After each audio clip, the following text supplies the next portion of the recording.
January 5, 1066. In the royal palace at Westminster, King Edward of England lay dying. Outside, a harsh winter pressed down on the kingdom. Inside, uncertainty filled the air. Edward the Confessor had ruled England for over 20 years. His reign had been mostly peaceful, marked by religious devotion rather than military might. But as his life came to an end, one question overshadowed everything else: who would rule England next? Edward had no surviving children. In medieval Europe, this was a recipe for disaster. Kingship wasn't just a title, it was the very foundation of law, order, and stability. Without a clear successor, kingdoms didn't debate. They fought. As Edward's strength faded on that day, powerful men across England and Europe were already preparing for what would come next. The most prominent was Harold Godwinson, Earl of Wessex, the richest and most influential noble in England. He had served Edward loyally and stood closest to the throne,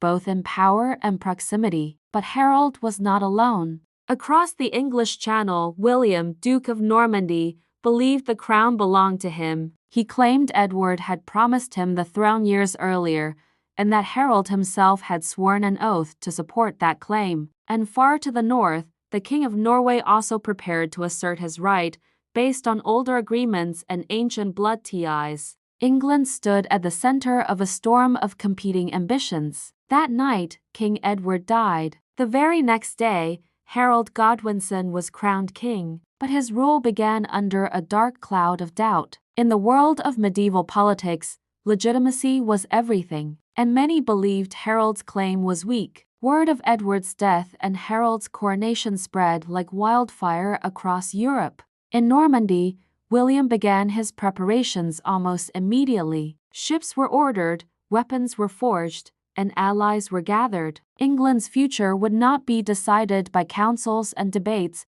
but by the sharp edge of a sword. Before this moment, England was an Anglo-Saxon kingdom. Its ruling class, language, and traditions were deeply rooted in Northern Europe. But the uncertainty created on January 5, 1066, set events into motion that would reshape the kingdom entirely. Later that year, armies would clash near a small hill called Hastings. A king would fall in battle. A new ruling class would seize power. Stone castles would rise across the land, and French would become the language of courts and law. The English language itself would slowly, but permanently transform. All of this began not with a battle, but with the quiet death of a king who left no heir. History often remembers the dramatic moments: crowns placed on heads, swords raised in victory. But sometimes the most important moments are quiet: a final breath, an unanswered question, a throne left empty.